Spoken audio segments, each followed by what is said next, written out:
Welcome to Blue Talks.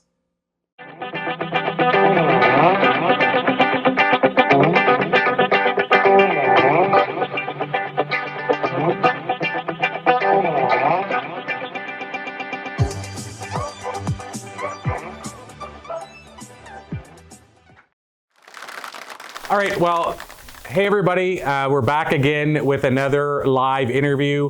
As you know, at these events, we try to mix it up with speakers and interviews. And so I'm super excited to have a gentleman here that I've known for years now online. Finally get a chance to meet in person. So Eric Zuley, so excited to have you here.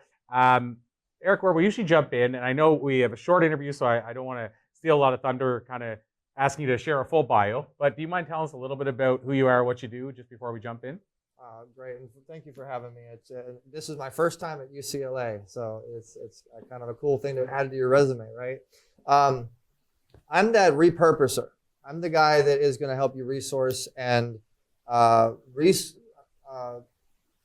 leverage content for value of your business and whatever your visibility is. We amplify that. So we built a social network, a television station, podcast network, and a basic membership situation to help you get a lot of value with your content. But a little my background, I had a talk show for a long time. I have 1 million followers on Instagram. I've been recognized by a lot of things. I have an honorary doctorates in humanitarian services, and I just deal with amazing people like Corey to make a bigger impact with a lot of people. So EzWay.com is our platform, and you can check it out. So I just had a conversation with our last guest, and we were talking about exactly that. Branding, putting your brand out there, sharing your background, sharing your, here's what I've achieved, here's what we're doing, the work we're doing. Was it always, because a struggle for a lot of people is owning who they are and what they've done and achievements. And the last guest was saying how we need to and we should do that. And I know you're comfortable doing that. So has it always been that way, or did you ever have a struggle of sharing, here's what we do, here's the work we do, here's what I've achieved? Yeah, I mean, I think it takes a little bit to find your brand identity that really matches your mission.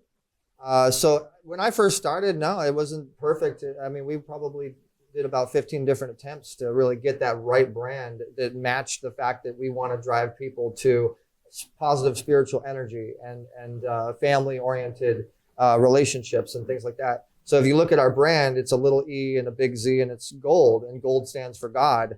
And we have, there's a reason behind the identity. And I think that takes a little bit to really attract properly what your audience is going to be and your market's going to be. And so do you also help people? Because I'm sure, I understand that there's an emotional component, behavioral component, but I'm sure you work with people. When you said you're helping other people leverage their brand for their business, I'm sure you do work with people that struggle with the idea of getting out there and saying, I own this and this is who I am. How do you help people with that to understand that, here's how I look at it. If I don't let you know what I do and you don't know the work that I do, then I can't impact your life. Mm-hmm. So I'm doing you a disservice by not sharing what I've done because it allows me to reach more people.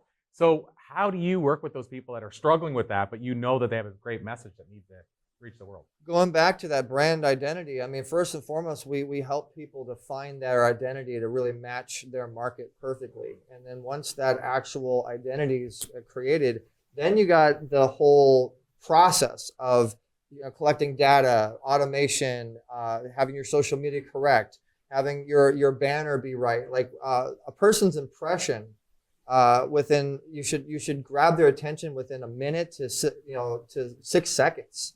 6 seconds to a minute. And if you don't, then you got to rebrand. You got to redo your graphics to where they want to work with you. It's an attractor factor. Your branding and your imagery should bring in the audience that you're looking for. It shouldn't be the other way around. So we teach our clients and our members on how to create the graphics, how to create video to automatically draw in the audience that you're looking to get. And a lot of ways to do that is podcasting nowadays.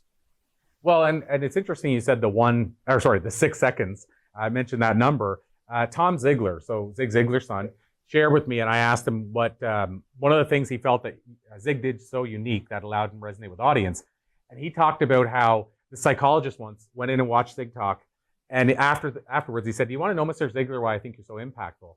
And he shared with him that you change up what you're doing every 7 minutes. Now, this is back in the 70s. Mm-hmm. And he said, I think you know that that's how often movie and TV switches to commercials, or TV rather, goes to commercial.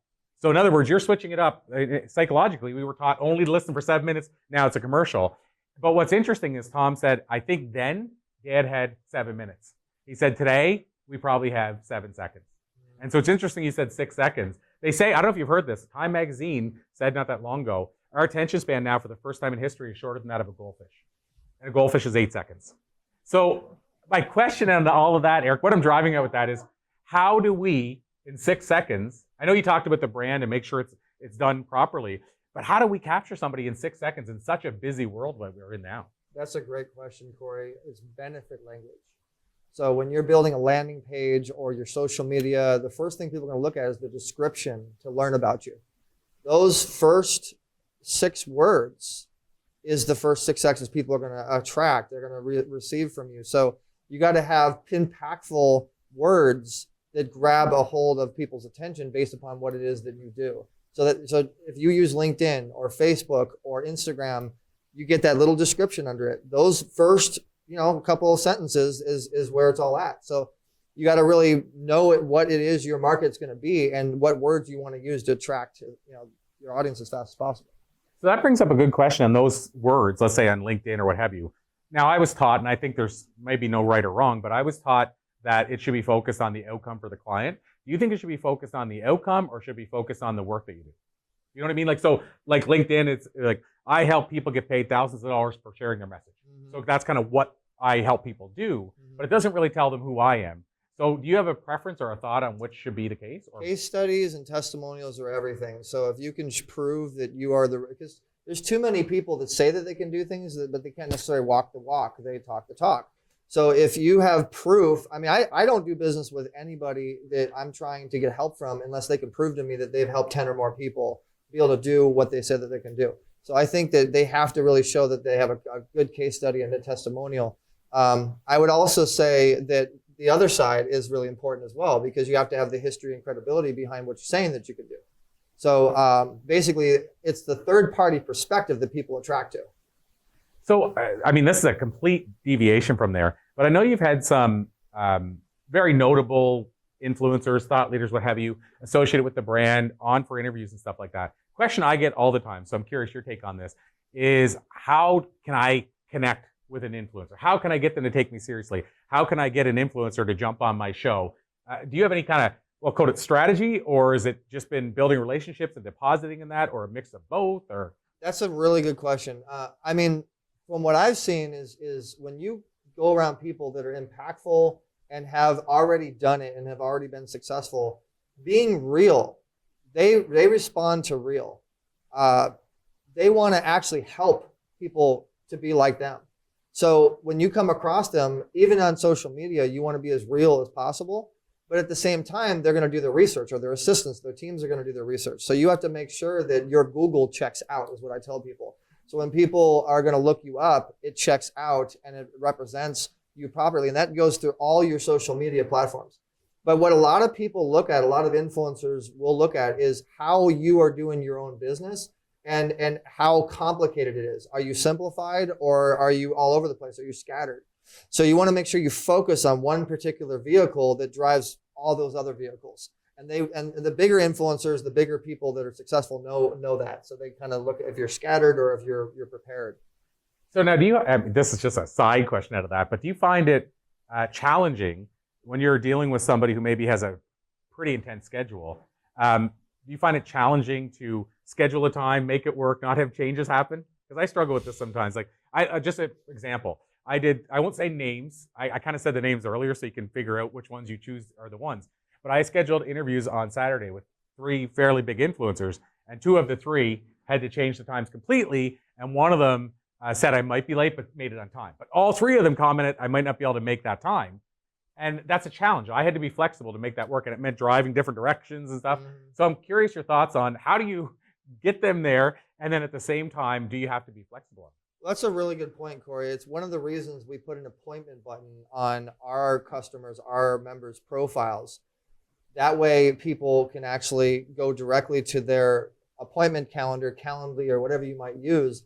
And really, you have to, I think, especially if you're successful and you don't have a whole lot of time, you have to trust automation. You have to trust technology.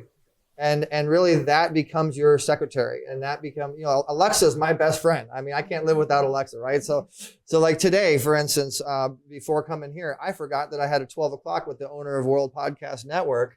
And I was like, oh God, I can't be late. I'm on Corey's stage, but I can't miss him.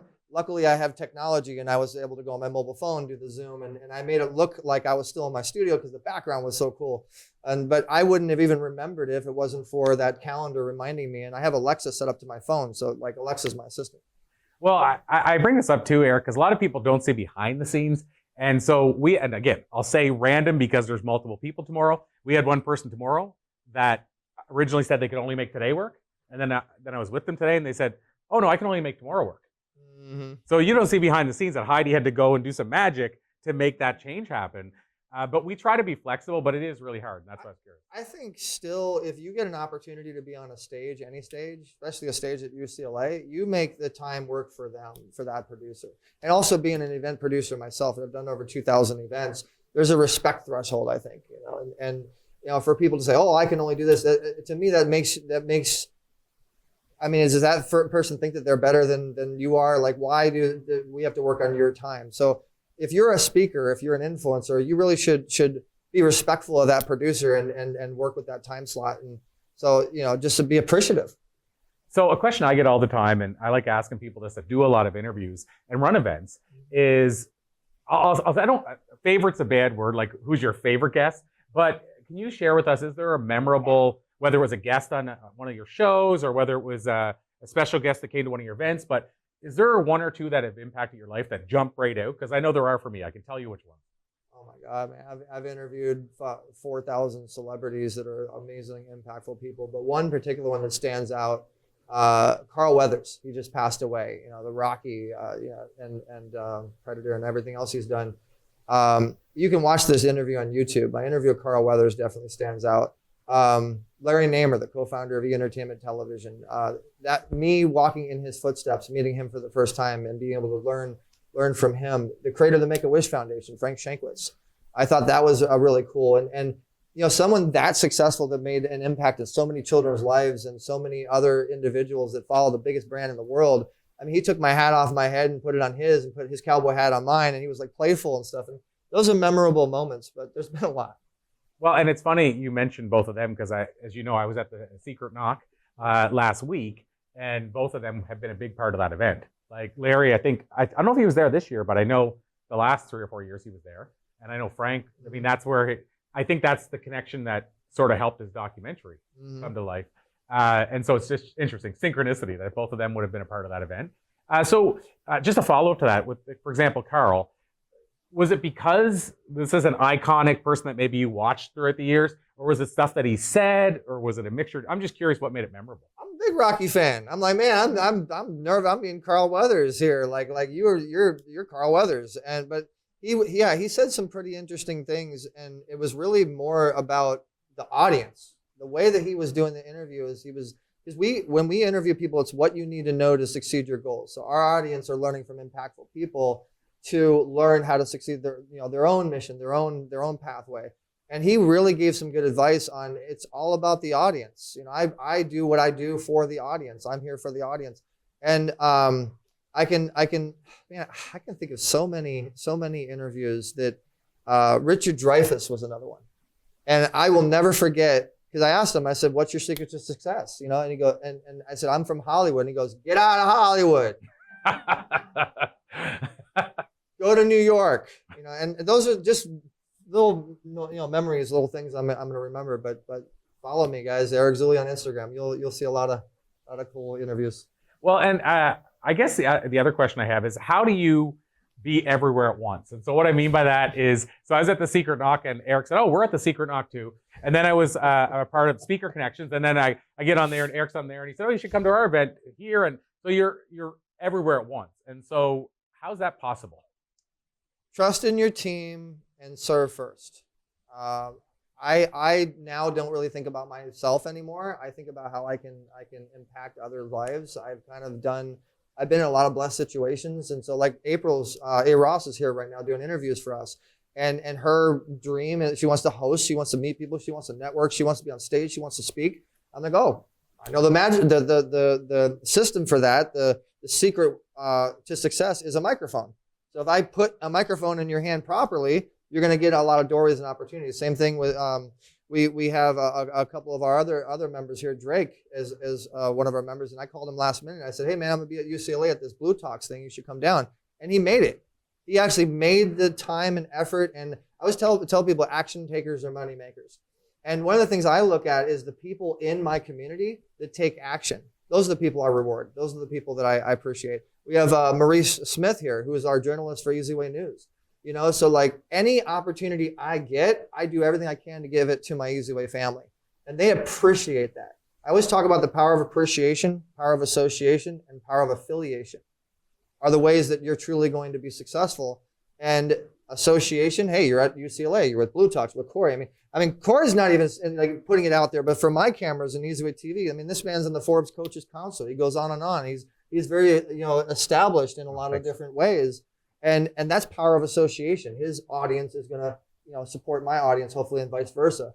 So it's follow for follow. And it's just remembering to appreciate and associate with the right things. And then you make money by the affiliation, by setting up the right technology and the right tools within that association. But it's really just showing love to people that show love to you. I wouldn't be who I am today if it wasn't for my followers and the people that have appreciated me. And we call them the EzWay family. So as we start to wind down, I wanted to ask you as well, something that I know Greg Reed does, and I'm curious, like one of the things you talked about is if you have this opportunity and you can make it work, don't make it difficult for the other person. Mm-hmm. And so I'm wondering on the flip side of that, I know one of the things Greg does is his time's limited. So he makes sure if I'm going to work with you, it has to make sense. So in other words, I need to know that you're an action taker because you said that earlier. I'm curious if you have ever done anything along the lines, I don't know if you know where I'm going with what Greg does, but he'll tell you, he'll say, okay, you want to meet with me? Okay, great. So it'll be at 10, so 10 o'clock, 10 minutes after 10, meet with me at this cafe, and you have to bring a can of tomatoes that's opened and 2 lobsters that are half eaten.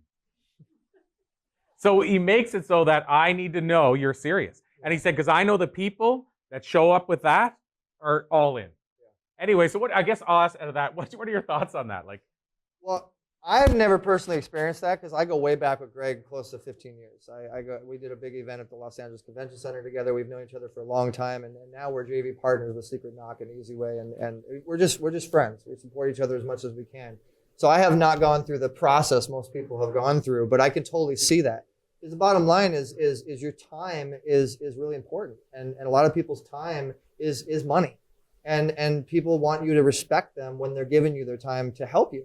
A lot of times, someone like Greg can help a lot of people. He's very connected. So you have to respect his time and vice versa.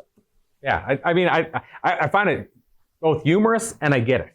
I would be that person that would show up with the lobster I'd feel like if I want to work with you that much, because they're asking him for a favor. If I want to work with you that much, I need to jump through a hoop. Yeah. But I also know most people wouldn't be there with the lobster. It kind of goes along with the whole, if you make the meeting, you pay for the lunch idea. So if you want someone else's time, you have to show why you want their time and why you're worth their time. And you're obviously asking for their help for a reason. You need to prove why you want to take it to that next level, why you want, it's really up to you to show people, show that person, going back to your last question, how to get with an influencer, show that you want it, that you're hungry, not thirsty, but that you're hungry for it, and you'll do not anything that it takes, but you're willing to do, whatever it's going to take to show them you want to serve them, and come to those people with a serving mentality. Don't ask, and same thing with when you're selling. Don't ask for money. You should serve people, and they appreciate that, and it kind of just let it happen. Just let the reciprocity do its thing. I love it. So last official question I call the passenger question. It's the only question that's really even scripted in any way, shape, or form. Everything else is intuition. But the passenger question is this, Eric. If you were on a plane sitting next to a stranger, they leaned over and said, I need some life advice. What do you got? What do you think you might tell said stranger? I'll go off the same thing my dad said, and what he's taught me is love and faith. 2 words. Love it. It's been everything. I consider myself somewhat of an earth angel because I actually technically died when I was younger. My artery was actually severed, And I had a piece of glass go inside of, you can actually see the scar right there if you look closely. And I love the fact, and my dad has survived lymphoma cancer twice. So I love the fact that I still have my dad. I love the fact that I'm still here to make an impact in other people's lives. So love, right? And faith, you got to have faith. Whatever your faith might be, I respect everybody's religion, but in my case, it's Jesus, God, and that's what keeps me going, even when it's the toughest times and I just don't want to get out of bed or it's just too stressful, too much anxiety. Amazing. So this is the unofficial question. How can we learn more? So how people want to learn more about EzWay, they want to connect with you, whatever that looks like is their hub. I appreciate that. Well, you can text, if everybody pulls out their cell phone, if you want to get involved with us. We're going to give everybody a free interview, by the way, if you do this. If you text the letters EzWay, no spaces, to the number 59925, that is the best way to get subscribed to us. And you can create an account. We have a system kind of like a social network, like a Facebook, like a LinkedIn, and you can connect to everybody. We have over 2,600 amazing people, high profile, top tier people. You can create your own profile and you can connect that way. And we have a whole bunch of other stuff. We're doing a big pitch party, actually. I want you to come, Corey, Thursday at 4 p.m. Pacific Standard Time on Zoom. So all you guys are invited. EzWayPitchParty.com.